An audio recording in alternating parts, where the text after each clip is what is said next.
بله تماشاوانین هیجان مجاره ام بردوام کن روشا مافی مروی لباکوری کردستانی و ترکیه مافناس و اندامی بارویا دیاربکر محمد عراقش دیاربکر میوانی منه سلاف بوته که محمد ایرو وزیر دروی ترکیه مولود چاوشولو گوت کو ترکیه ده روشا مافی مروف ده جبو جیهانی نمونه یک محمد نرخاندن آتالی سلام از وک اندام بارو آمده کمیسیون زمان کردی همی تماشاوان سلاف دکم روزا مافی مروفان له همی تماشاوانان ول کردستانیان پیروز دکم بله که کو وکی و گوتی ان برپرسین دولت ترک یه حکومت ده جدیگرن هر روز داخلیان بیرنگی دادن و iddia dikun ku de mijara mafê mirovan de gelekî pêşketike û rêzê li hemberî hemî mafên gel mafên mirovan dikirin. Lê rastî newsa ye wekî ku nûçeyan de we jî pêşkêş kir gelek binpêkirînên mafên mirovî li Tirkiye çê dibin diqewmin û herî zêde jî Kurd dibin kesên Kurd û kesên lewaz jin zarok dibin muhatabê vê van binpêkirina mafê mirovan bi Kurdiyê zikarim bêjim daxuyaniya Mevlûd Çavuşoğlu ne rast e rastiye beravajiya rastiye ye. كيكي محمد نهاد دولتك هو خديل ما في المروفي درد كبيدة قباكو مثلا حقارات نفرات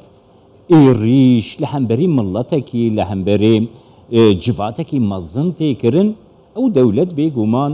ريجريل فيتكي دادوري عدالتي جيبي جيدكا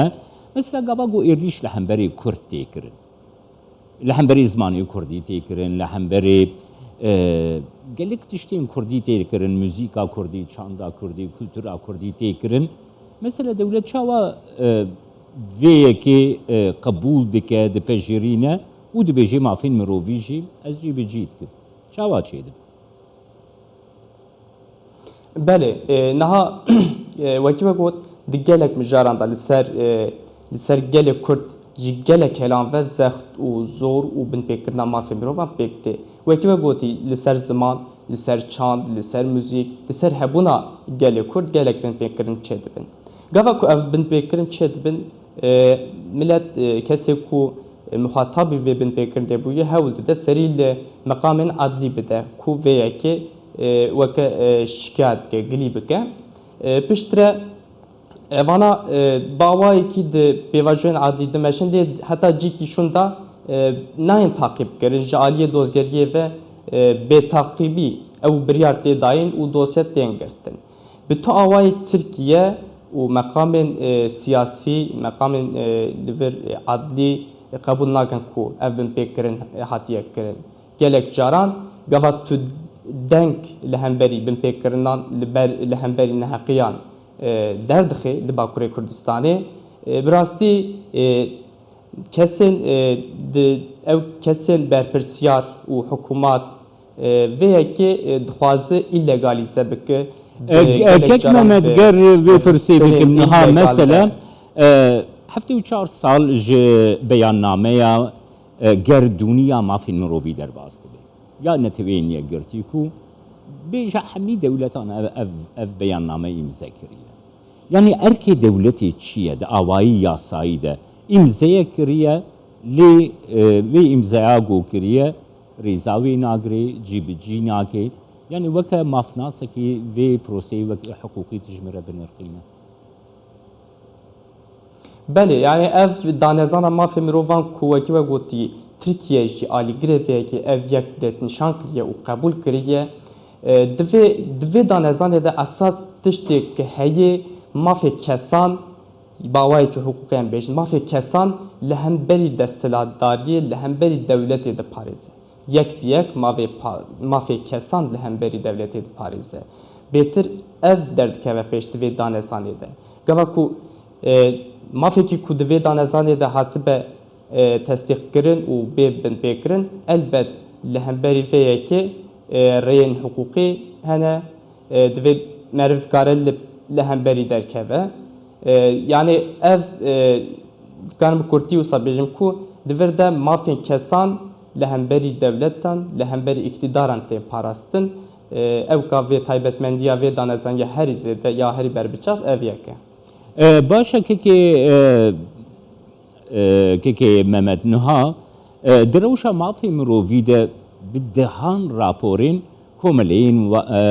مافێن مرۆڤ و ئەقفا مافێن مرۆڤان هەروەها گەلە کۆمەلەین دنین سیڤیل دەمۆکراتیک نمونە باڕۆیاوەی هێژاژی و دوێ چەرچەوێدە یعنی لێکۆلینین وێ هەنە خەبات و چاڵاکیên وێ هەنە گەلۆ دەولەت سوودێژ vêyekê wernagire ku di rewşa mafên mirovî de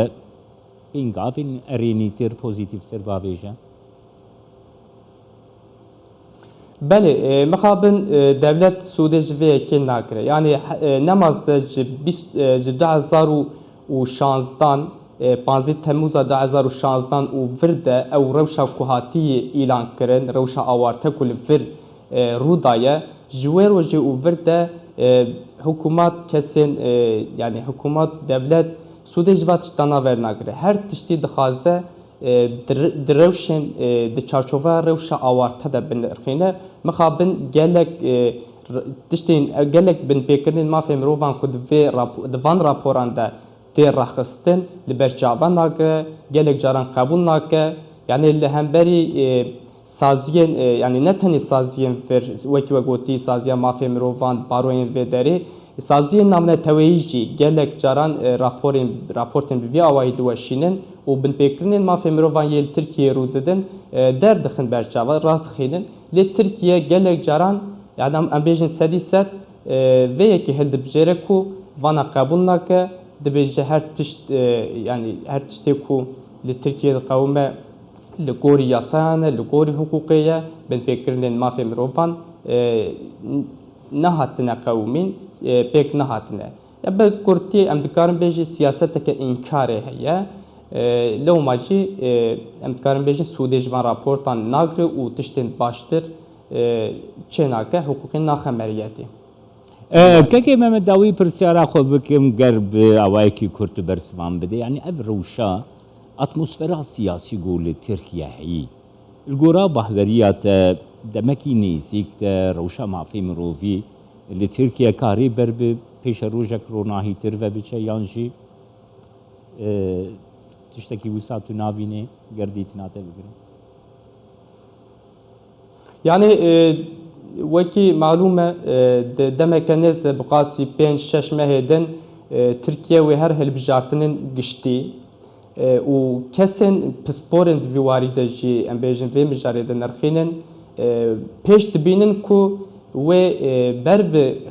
ev atmosfer wê hinekî di tundtir bibe lê wê baştir nebe ji ber ku hikûmeta heyî dixwaze bi rêya tundiyê û bi rêya rewşeke alostir em bêjin hilbijêrên xwe konsolîde bike û loma jî bêtir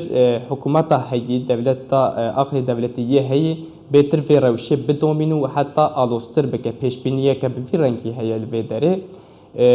yani ez bi xwe jî bi wî awayî difikirim loma jî bi demeke nêzik de heta em bêjin beriya hilbijartinan ev atmosfer wê tund bibe lê nerm nabe ez bi xwe di wê baweriyê de me. Belê spasiya te dikim mafnas endamê baroya Diyarbekirê kek Mehmet Arak û tu ji Diyarbekirê mêvanê me.